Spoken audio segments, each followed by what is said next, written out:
Well, Trump's State of the Union address is now over, and then we've got a chance to sit back and take a look at everything that was said during it. The first notable thing is the length of the speech. It was about an hour and 55 minutes, or about an hour and 50 minutes. So just under 2 hours was the length of the speech, and was, correct me if I'm wrong, one of the longest State of the Union addresses I've ever seen. Now, the Democrats very much were in opposition to this. Many of them refused to show up. Others sat wearing all black and refusing to applaud or stand or anything like that. Their prerogative. It doesn't change the speech, but this does show what contempt, and, rightfully so, the Democrats really do have for Donald Trump and the, frankly, baffling presidency that he's had. I want to start with this statement that Trump made. He said that if there's a river, we cross it. If there's a frontier, we reach it. And if there's a country, you bomb it. Now, one of the big things that he went on about was tax reform, and that how this helped the average American worker when, frankly, this could not be much further from the truth.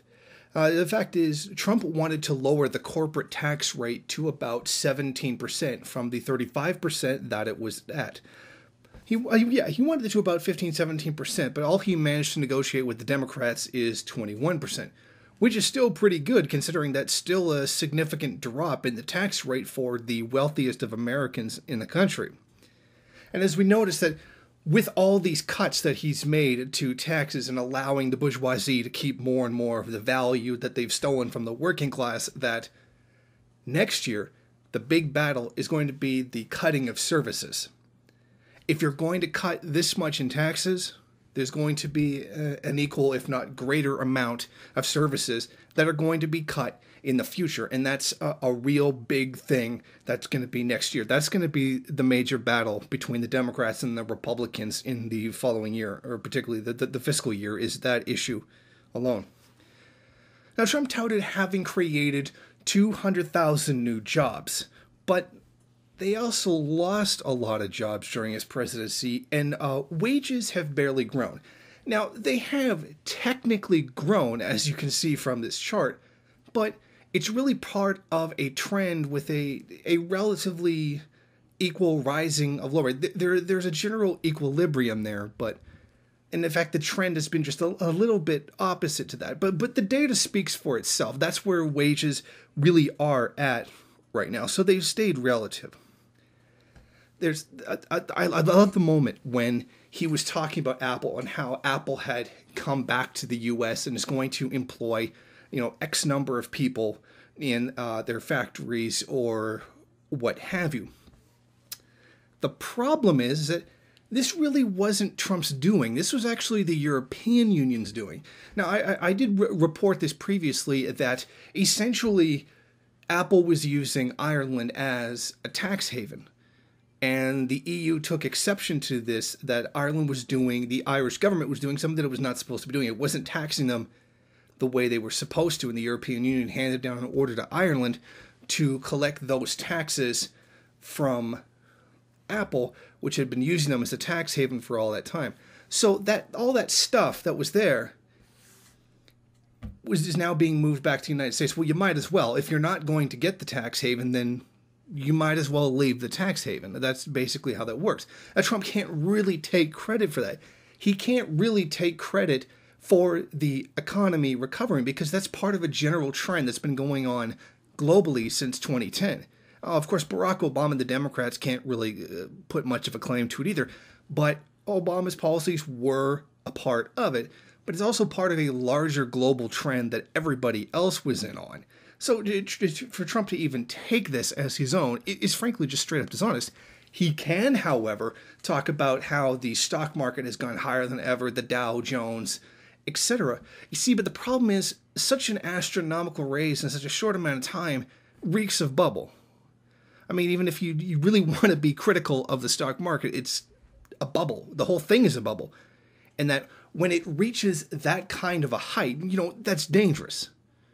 That's the kind of thing that pops and wipes everybody out. And just like any crisis in capitalism, it hits the poor far more than it hits the rich.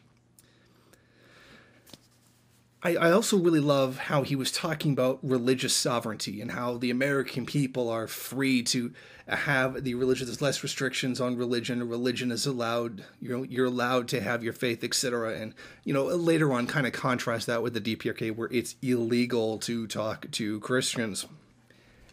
Now, by preserving religious liberty, like he said, he was really talking more about the maintaining of the 501c3 tax-exempt status for churches. Those mega churches which bring in tens of millions of dollars and pay nothing to taxes, because that's not what Jesus would want. I'm not entirely sure what the argument for that is there. Sorry, I'm blanking on the name.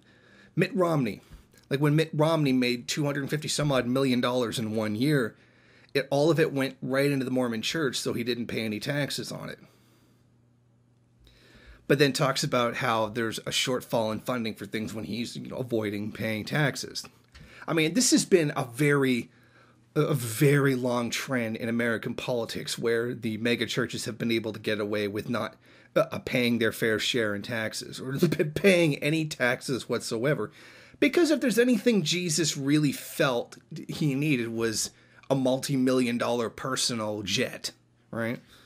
But I mean, we could just sit on here and just, wail on, organized religion in the U.S. all day, and it would be a very easy thing to do. But I want to move on to more of the jobs.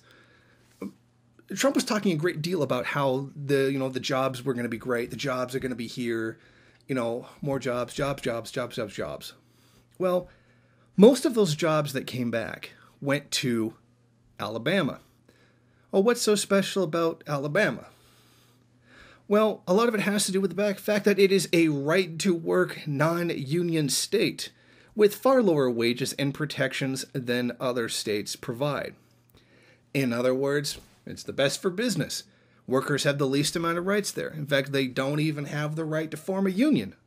They call it the right to work, but the right to work is really just a right for the bourgeoisie to harm unions.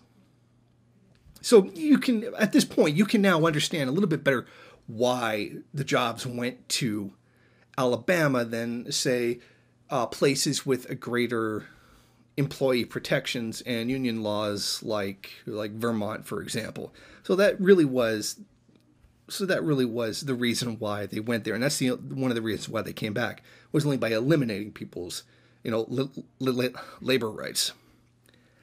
Now Trump says that he did this and this to help working people, and that's what his administration has been about. That's basically what he ran on.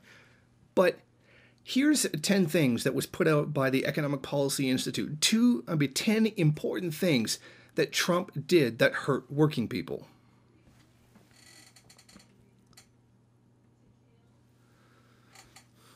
One, enacting tax cuts that enacting tax cuts that overwhelmingly favor the wealthy over the average worker.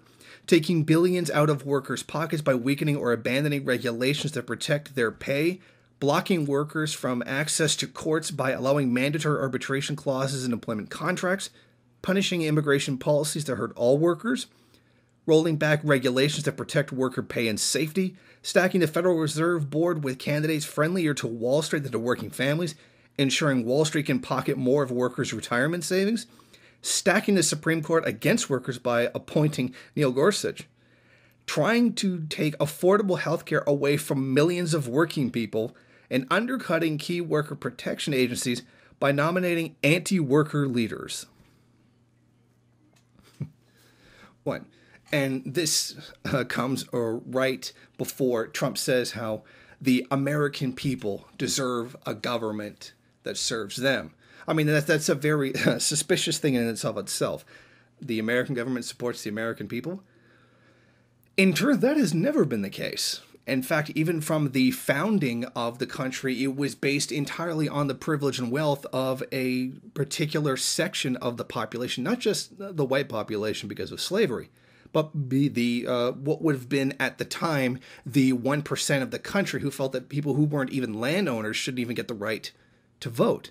And that's who they say, we the people. They literally meant the people inside that room when, when the Constitution or the Declaration of Independence, etc., was being written. They were referring to the wealthy elite whose interests now went up against the interests of the wealthy elite inside of England. So I have no idea what Trump is talking about when he says the American people have a government that supports them. I mean, that's just crazy. And especially when he goes on and talks about things, how he wants every child to be safe at night. Every American should know the dignity of a hard day's work.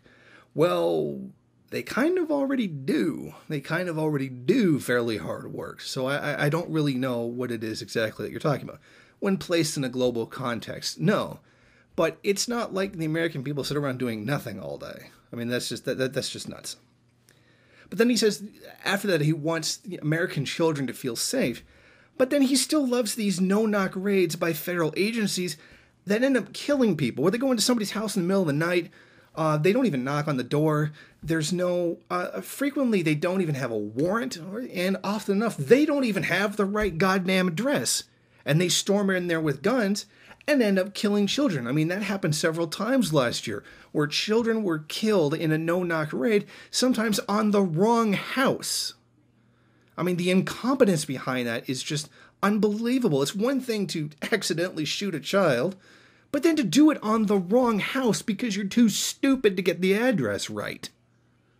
I mean, it's unbelievable. What child really feels safe at night, especially a black child, with that kind of death hanging over their heads? I mean, it's just simply, it's ridiculous. It's as ridiculous as sitting there and Trump talking about education reform, how he wants to make, healthcare reform. He's talking about making healthcare better for people, and it's amazing how you can have a room full of people who have government-funded healthcare as a part of their job cheering about taking that away from other people. I mean, the hypocrisy is astounding. You've got these people in government, particular, higher up positions, who have their healthcare paid for by the government, when they're saying how that's a bad thing and other people shouldn't have it, and other people shouldn't be doing this kind of thing. So it's boggling to me how they cannot see their own great hypocrisy. I mean, if it's so great people not having health care paid for by the government, then why don't they do it? Why don't they give up their health care coverage? Oh, because they don't really want to do that. And speaking on the topic of health care, the opioid crisis was finally covered somewhat in depth by Trump. So he finally got around to really talking about the issue. And essentially his answer was a stronger war on drugs. Oh yeah, and some, rehab for some people or something. But essentially he's calling for a greater war on drugs. Well, see, the problem with the war on drugs is it doesn't work. And for decades it's never worked. And it's now known that it was never supposed to work. It was only meant to criminalize certain sections of the population, particularly young black people. I mean, if they're really so concerned about the opioid crisis and wanting to lock up the drug dealers, a lot of them are sitting on Wall Street. You could probably go get some of them there. It would save you a lot of time because you could just walk up the same street and collect all of them at the same time. A lot of them irresponsibly putting out more opioids in the market than should have been allowed, and not questioning suspiciously large orders from pharmacies. And say even some of the doctors who gave them out too easily, they should be questioned as well. The whole phenomenon of opioids in the United States should be questioned because of this whole crisis that's been going on. But it's not something you're going to solve by criminalizing more Latino communities, what is essentially what he's calling for. He's calling for more black and Latino people to be attacked by the police for supposed drug offenses. We know that the big raids on the huge cartels are very rare compared to the average black person that's going to get locked up for having a joint. So we know exactly where this is going to go. We know what the war on drugs actually does. And he's just advocating for more of it. And while telling us he has a government, that's right up there for everybody else, the American government for the American people, if that's really what you want to do that. But immigration was another big thing that he talked on. And aside from, we already know basically he was spouting complete nonsense. There's kind of one specific point I want to make about that. He talks about not letting in the drug dealers or, the bad hombres, etc. But how about this? A lot of the people that work for U.S. imperialism inside of Syria, Afghanistan, other places, people that support it, people who have carried out terrorist attacks in the name of the U.S., FSA fighters, etc. A lot of them are rewarded with American citizenships by the CIA and other such operatives that work with the CIA. Well, isn't that interesting? If this is about protecting the American people from, the bad immigrants, why are they giving it to people who are known terrorists? People who, the U.S. really does know about their crimes in depth because they did it for the United States government against the poor of the world. It's strange. I didn't really, I didn't expect that kind of thing to come up within the speech. But, you can always hope. But that's an important point that needs to be made. And before I wrap this video up and end it, I just want to add one more thing. You noticed how Melania was wearing the white pantsuit. Now, I can't help but notice the context in which it takes place. Now, you remember at the Grammys, where all the women were wearing the white clothing in support of Me Too, victims of harassment, etc. And then Melania goes out 2 days later and does the same thing, which would have been a big night for her husband. One can't help but think that maybe it was somewhat related to the revelations regarding the porn star Stormy Daniels and the affair she had with the president not long after the birth of his last child.